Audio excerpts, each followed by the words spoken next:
Messages ਮੈਨੂੰ ਆ ਰਹੇ ਸੀ ਨਾਂਦੇੜ ਹਜੂਰ ਸਾਹਿਬ ਤੋਂ ਜਿਹੜੀ ਸਾਡੀ ਸਿੱਖ ਸੰਗਤ ਵਾਪਸ ਆਈ ਆ ਉਹਨਾਂ 'ਚ ਬਹੁਤ ਕੇਸਿਸ ਕੋਵਿਡ-19 ਪੋਜ਼ਿਟਿਵ ਨਿਕਲ ਆਏ। ਉਹ ਕੇਸਿਸ ਪੋਜ਼ਿਟਿਵ ਕਿਵੇਂ ਨਿਕਲ ਆਏ ਆ? ਦੇਖੋ, ਜਦੋਂ ਉਹ ਨਾਂਦੇੜ ਹਜੂਰ ਸਾਹਿਬ ਬੈਠੀ ਸੀ ਸੰਗਤ, ਉਹਨਾਂ 'ਚੋਂ ਕੋਈ ਵੀ ਕੇਸ ਪੋਜ਼ਿਟਿਵ ਨਹੀਂ ਸੀ। ਉੱਥੇ ਹਜੇ ਵੀ ਬਾਬਾ ਬਲਵਿੰਦਰ ਸਿੰਘ ਜੀ ਆ, ਉਹ ਕਹਿੰਦੇ ਇੱਥੇ ਇਹਨਾਂ ਦਾ 2-3 ਵਾਰੀ ਹੈਲਥ ਚੈੱਕਅਪ ਹੋਇਆ। ਹੈਲਥ ਚੈੱਕਅਪ ਜਦੋਂ ਹੋਇਆ, ਉਹ ਇਹ ਹੋਇਆ ਵੀ ਇਹ ਦੇਖਿਆ ਜਾਂਦਾ ਵੀ ਕਿਸੇ ਨੂੰ ਬੁਖਾਰ ਤਾਂ ਨਹੀਂ ਆ ਜਾਂ ਕੋਈ ਹੋਰ ਇਹੋ ਜਿਹੇ ਲੱਛਣ ਤਾਂ ਨਹੀਂ ਆ ਜਿਹੜੇ ਕੋਵਿਡ-19 ਜਾਂ ਕਰੋਨਾ ਵਾਇਰਸ ਨਾਲ ਮੇਲ ਖਾਂਦੇ ਹੋਣ। ਤਾਂ ਕਿਸੇ 'ਚ ਵੀ ਇਹੋ ਜਿਹਾ ਕੋਈ ਲੱਛਣ ਦਿਖਾਈ ਨਹੀਂ ਦਿੱਤਾ।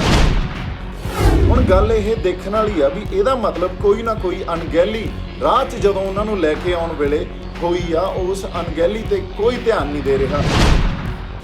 ਸਿਰਫ ਗੱਲ ਇਹ ਕੀਤੀ ਜਾ ਰਹੀ ਆ, ਨੈਸ਼ਨਲ ਮੀਡੀਆ ਇਹ ਗੱਲ ਕਰ ਰਿਹਾ, ਮੈਂ ਇਸ ਕਰਕੇ ਰੂਬਰੂ ਹੋਇਆ ਦੈਟ ਸਿੱਖ ਬਣੇ ਮਨੁੱਖੀ ਜਾਂ ਮਾਨਵ ਬੰਦ।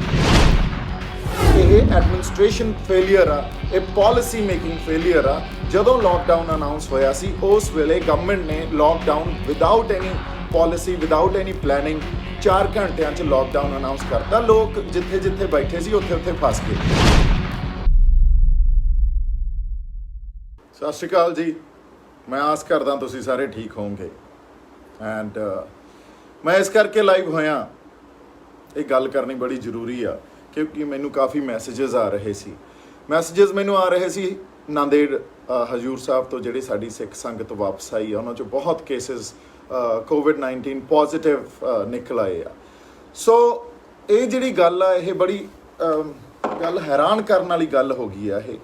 ਉਹ ਕੇਸਿਸ ਪੋਜ਼ਿਟਿਵ ਕਿਵੇਂ ਨਿਕਲ ਆਏ ਆ? ਦੇਖੋ, ਜਦੋਂ ਉਹ ਨਾਂਦੇੜ ਹਜੂਰ ਸਾਹਿਬ ਬੈਠੀ ਸੀ ਸੰਗਤ, ਉਹਨਾਂ 'ਚੋਂ ਕੋਈ ਵੀ ਕੇਸ ਪੋਜ਼ਿਟਿਵ ਨਹੀਂ ਸੀ। ਉੱਥੇ ਹਜੇ ਵੀ ਬਾਬਾ ਬਲਵਿੰਦਰ ਸਿੰਘ ਜੀ ਆ, ਉਹ ਕਹਿੰਦੇ ਇੱਥੇ ਇਹਨਾਂ ਦਾ 2-3 ਵਾਰੀ ਹੈਲਥ ਚੈੱਕਅਪ ਹੋਇਆ। ਹੈਲਥ ਚੈੱਕਅਪ ਜਦੋਂ ਹੋਇਆ, ਉਹ ਇਹ ਹੋਇਆ ਵੀ ਇਹ ਦੇਖਿਆ ਜਾਂਦਾ ਵੀ ਕਿਸੇ ਨੂੰ ਬੁਖਾਰ ਤਾਂ ਨਹੀਂ ਆ ਜਾਂ ਕੋਈ ਹੋਰ ਇਹੋ ਜਿਹੇ ਲੱਛਣ ਤਾਂ ਨਹੀਂ ਆ ਜਿਹੜੇ ਕੋਵਿਡ-19 ਜਾਂ ਕਰੋਨਾ ਵਾਇਰਸ ਨਾਲ ਮੇਲ ਖਾਂਦੇ ਹੋਣ। ਤਾਂ ਕਿਸੇ 'ਚ ਵੀ ਇਹੋ ਜਿਹਾ ਕੋਈ ਲੱਛਣ ਦਿਖਾਈ ਨਹੀਂ ਦਿੱਤਾ।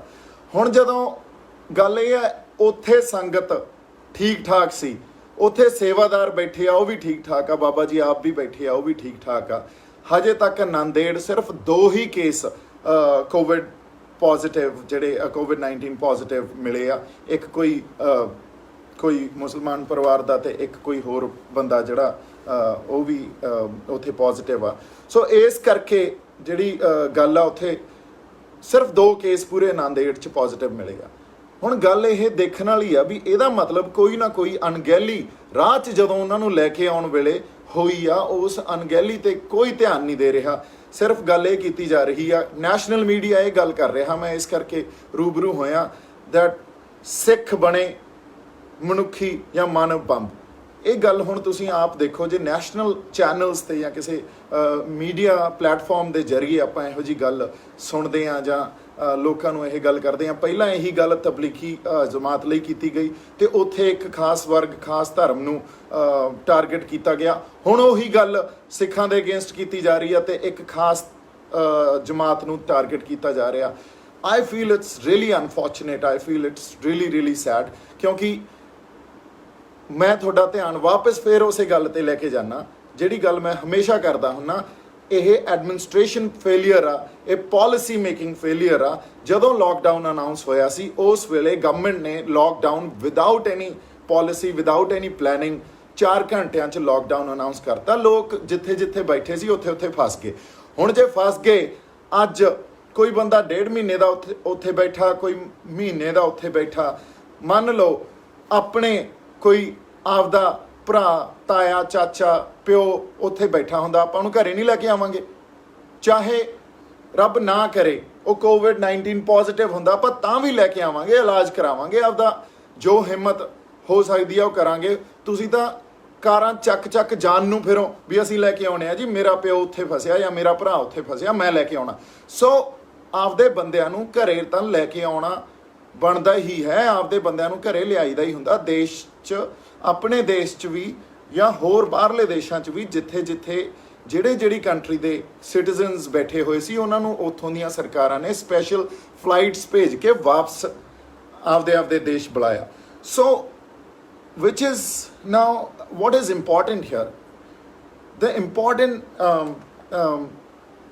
which we need to look into and what we need to consider is that it's a policy making failure, it's an administration failure which the government could not actually give us, it's a governance failure because ਜਦੋਂ lockdown announce ਹੋਇਆ ਉਸ ਵੇਲੇ ਵੀ government ਦਾ ਹੀ ਇਹ ਜਾਂ ਸਾਡੀ administration ਦਾ ਇਹ ਫਰਜ਼ ਬਣਦਾ ਸੀ ਵੀ ਉਸ ਲੋਕਡਾਊਨ ਨੂੰ ਅਨਾਉਂਸ ਕਰਨ ਵੇਲੇ ਸਾਰੀਆਂ ਗੱਲਾਂ ਨੂੰ ਸੋਚਿਆ ਜਾਣਾ ਚਾਹੀਦਾ ਸੀ, ਹਰ ਗੱਲ ਨੂੰ ਕੰਸੀਡਰ ਕਰਕੇ, ਹਰ ਸਿਚੁਏਸ਼ਨ ਨੂੰ ਕੰਸੀਡਰ ਕਰਕੇ ਲੋਕਡਾਊਨ ਅਨਾਉਂਸ ਕਰਨਾ ਚਾਹੀਦਾ ਸੀ ਤਾਂ ਕਿ ਹੋ ਸਕਦਾ ਆਪਾਂ ਉਹ ਲੋਕਡਾਊਨ ਹੋਰ ਇੱਕ ਅੱਧਾ ਦਿਨ ਲੇਟ ਕਰ ਦਿੰਦੇ ਪਰ ਲੋਕ ਆਪਦੇ ਟਿਕਾਣਿਆਂ ਤੇ ਆਪਦੇ ਘਰੋਂ ਘਰੀ ਪਹੁੰਚ ਗਏ ਹੁੰਦੇ। ਬਟ ਇਹ ਕਿਸੇ ਨੂੰ ਮੌਕਾ ਹੀ ਨਹੀਂ ਦਿੱਤਾ ਗਿਆ ਕਿਉਂਕਿ ਇਸ ਗੱਲ ਨੂੰ ਵਿਚਾਰਿਆ ਨਹੀਂ ਗਿਆ ਉਸ ਵੇਲੇ। ਤੇ ਹੁਣ ਆਪਾਂ ਇੱਕ ਦੂਜੇ ਤੇ ਬਲੇਮ ਗੇਮ ਖੇਡਣ ਦੀ ਕੋਸ਼ਿਸ਼ ਕੀਤੀ ਜਾ ਰਹੀ ਆ, ਫਲਾਣੇ ਬੰਦੇ ਨੇ ਆਹ ਕਰਤਾ, ਫਲਾਣੇ ਬੰਦੇ ਨੇ ਦੇਖੋ ਹੁਣ ਤਬਲੀਗੀ ਜਮਾਤ ਨੇ ਕਰੋਨਾ ਫੈਲਾਤਾ, ਹੁਣ ਸ਼ਰਧਾਲੂਆਂ ਨੇ ਜਿਹੜੇ ਸਿੱਖ ਸ਼ਰਧਾਲੂ ਆ ਉਹਨਾਂ ਨੇ ਕਰੋਨਾ ਫੈਲਾਤਾ। I feel it's really sad, let's not target people, let's not target, it's a governance failure, it's complete administration failure ਜਿਹੜੀ ਕਿ ਅਸੀਂ ਡਿਜ਼ਰਵ ਕਰਦੇ ਹਾਂ, ਸਾਨੂੰ ਚੰਗੀ ਐਡਮਿਨਿਸਟ੍ਰੇਸ਼ਨ ਮਿਲੇ, ਚੰਗੀ ਗਵਰਨੈਂਸ ਮਿਲੇ, ਪਰ ਉਹ ਗੱਲ ਨਹੀਂ ਕੀਤੀ ਗਈ ਕਿਉਂਕਿ ਸਰਕਾਰ ਤਾਂ ਜਿਹੜੇ ਵਿਲਫੁਲ ਡਿਫਾਲਟਰਸ ਆ ਵੱਡੇ ਉਹਨਾਂ ਦੇ ਕਰਜ਼ੇ ਆ ਜਿਹੜੇ ਉਹਨਾਂ ਨੂੰ ਵੇਵ ਕਰਨ 'ਚ ਲੱਗੀ ਹੋਈ ਆ। ਸਰਕਾਰ ਤਾਂ ਜਿਵੇਂ ਮੈਂ ਕਹਿੰਦਾ ਹੁੰਦਾ ਧਾਰਮਿਕ ਸਥਾਨਾਂ 'ਤੇ ਕੌਨਸਨਟਰੇਟ ਕਰਦੀ ਆ, ਸਰਦਾਰ ਵੱਡੀਆਂ ਮੂਰਤਾਂ 'ਤੇ ਕੌਨਸਨਟਰੇਟ ਕਰਦੀ ਆ। ਅਸੀਂ ਜਿਹੜੇ ਸਾਡੇ ਬੰਦੇ ਆਗੂ ਜਿਹੜੇ ਭਾਏ ਹੋਏ ਆ, ਜਿਹੜੇ ਨਿਰਗੁਣ ਅਤੇ ਅਕ੍ਰਿਤਕਣ, ਜਿਨ੍ਹਾਂ ਲਈ ਮੈਂ ਇੱਕ ਸ਼ਬਦ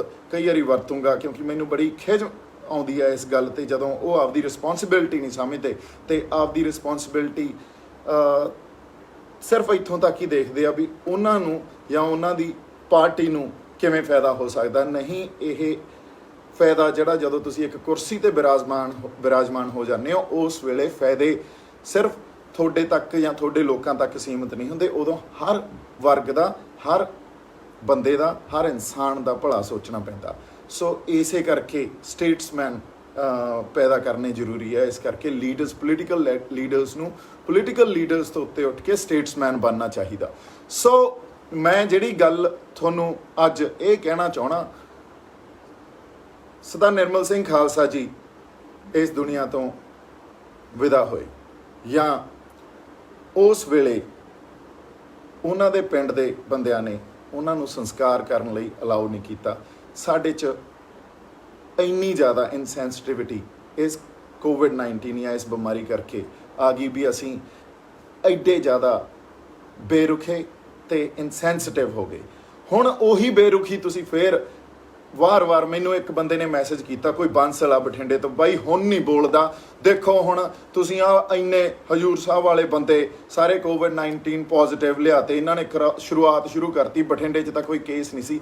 ਬਾਈ ਜੀ ਆਪਦੇ ਬੰਦਿਆਂ ਨੂੰ ਵਾਪਸ ਲੈ ਕੇ ਆਉਣਾ ਹੀ ਸੀ। ਸੋਚੋ ਬਾਂਸਲ ਸਾਹਿਬ, ਜੇ ਤੁਹਾਡਾ ਆਪਦਾ ਭਰਾ ਉੱਥੇ ਬੈਠਾ ਹੁੰਦਾ ਤੁਸੀਂ ਉਹਨੂੰ ਬੁਲਾਉਂਦੇ, ਉਹਦਾ ਇਲਾਜ ਵੀ ਕਰਾਉਂਦੇ। ਪਰ ਗੱਲ ਇਹ ਆ ਇਸ ਲੋਕਡਾਊਨ 'ਚ ਇਸ ਵੇਲੇ ਗਵਰਨਮੈਂਟ ਨੂੰ ਸਾਨੂੰ ਸਪੋਰਟ ਕਰਨੀ ਚਾਹੀਦੀ ਆ, ਸਾਨੂੰ ਚੰਗੀ ਗਵਰਨੈਂਸ ਦੇਣੀ ਚਾਹੀਦੀ ਆ। ਇਹ ਗਵਰਨਮੈਂਟ ਏਜੰਸੀਜ਼ ਜਾਂ ਐਡਮਿਨਿਸਟ੍ਰੇਟਿਵ ਏਜੰਸੀਜ਼, ਇਹ ਉਹਨਾਂ ਦਾ ਫੇਲੀਅਰ ਆ, ਹੋਰ ਕਿਸੇ ਦਾ ਫੇਲੀਅਰ ਨਹੀਂ ਆ।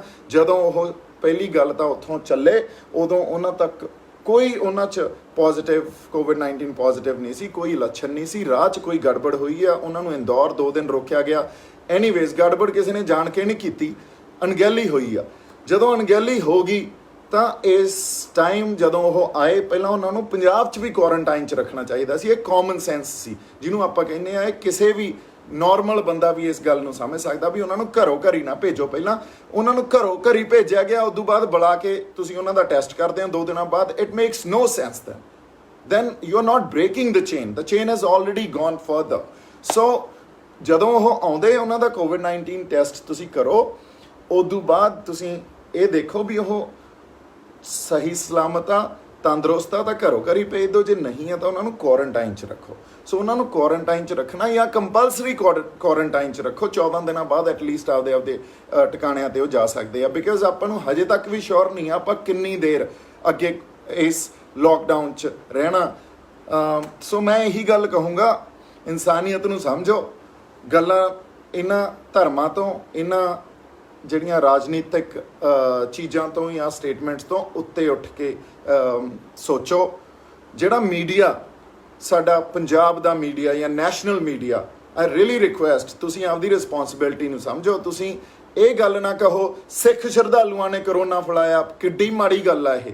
ਕਿਸੇ ਸਿੱਖ ਸ਼ਰਧਾਲੂ ਨੇ ਕਰੋਨਾ ਜਾਣ ਕੇ ਨਹੀਂ ਫੈਲਾਇਆ, ਕਿਸੇ ਸਿੱਖ ਸ਼ਰਧਾਲੂ ਨੂੰ ਕਰੋਨਾ ਜਾਣ ਕੇ ਨਹੀਂ ਹੋਇਆ। ਕਿਸੇ ਦੀ ਕੋਈ ਸਾਜ਼ਿਸ਼ ਨਹੀਂ ਆ, ਅਣਗਹਿਲੀ ਆ, ਪੂਅਰ ਗਵਰਨੈਂਸ ਆ, ਪੂਅਰ ਐਡਮਿਨਿਸਟ੍ਰੇਸ਼ਨ ਆ, ਪੂਅਰ ਪਾਲਿਸੀ ਮੇਕਿੰਗ ਆ। That's what it is. ਅਗਲੀ ਗੱਲ ਜਿਹੜੀ ਮੈਂ ਤੁਹਾਨੂੰ ਇਹ ਕਰਨਾ ਚਾਹੁੰਦਾ, ਦੇਖੋ ਮੇਰੇ ਇਹ ਬਹੁਤ ਖਟਕਦੀ ਆ, ਇਹ ਜ਼ਿਹਨ 'ਚ, ਮੇਰੇ ਦਿਮਾਗ 'ਚ ਖਟਕਦੀ ਆ। ਜਦੋਂ ਸਾਡੇ ਇੱਕ ਪਟਿਆਲੇ ਨਿਹੰਗ ਸਿੰਘ ਨੇ ਇੱਕ ਪੁਲਿਸ ਆਫਿਸਰ ਦਾ ਹੱਥ ਵੱਢਿਆ, ਉਹ ਹੀਟ ਆਫ ਦਾ ਮੋਮੈਂਟ 'ਚ ਗੱਲ ਹੋਈ, ਉਦੋਂ ਵੀ ਇਹੀ ਧਰਮ ਤੇ ਆ ਕੇ ਗੱਲ ਟਿਕਾਈ ਇਹਨਾਂ ਨੇ। ਉਦੋਂ ਵੀ ਮੈਂ ਇਹੀ ਗੱਲ ਕਹੀ ਸੀ, ਇਹ ਇੱਕ ਕਿਸੇ ਇਨਸਾਨ ਨੂੰ ਗੁੱਸਾ ਆਇਆ, ਉਹਨੇ ਕਿਸੇ ਆਪਦੇ ਐਕਸ਼ਨ ਦੇ ਲਈ ਉਹ ਗੁੱਸਾ ਉਹ ਤੋਂ ਆਪੇ ਤੋਂ ਬਾਹਰ ਹੋ ਗਿਆ ਤੇ ਉਹਨੇ ਇੱਕ ਫਲਾਨਾ ਕੰਮ ਕਰਤਾ। ਹਾਲਾਂਕਿ ਉਸ ਵੇਲੇ ਅਸੀਂ ਪੁਲਿਸ ਦੇ ਨਾਲ ਖੜੇ, ਪੁਲਿਸ ਵਾਲਿਆਂ ਨੂੰ ਇਹ ਕਿਹਾ that is really unfortunate what has happened। ਮੈਂ ਸਪੈਸ਼ਲੀ ਲਾਈਵ ਹੋ ਕੇ ਆਪਦੇ ਬੰਦਿਆਂ ਨੂੰ ਵੀ ਕਿਹਾ ਵੀ ਸਾਨੂੰ ਇੰਟਰਸਪੈਕਸ਼ਨ ਦੀ ਜ਼ਰੂਰਤ ਆ, ਪਰ ਪੁਲਿਸ ਨੂੰ ਵੀ ਕਿਰਦਾਰ ਦਿਖਾਉਣਾ ਚਾਹੀਦਾ ਸੀ।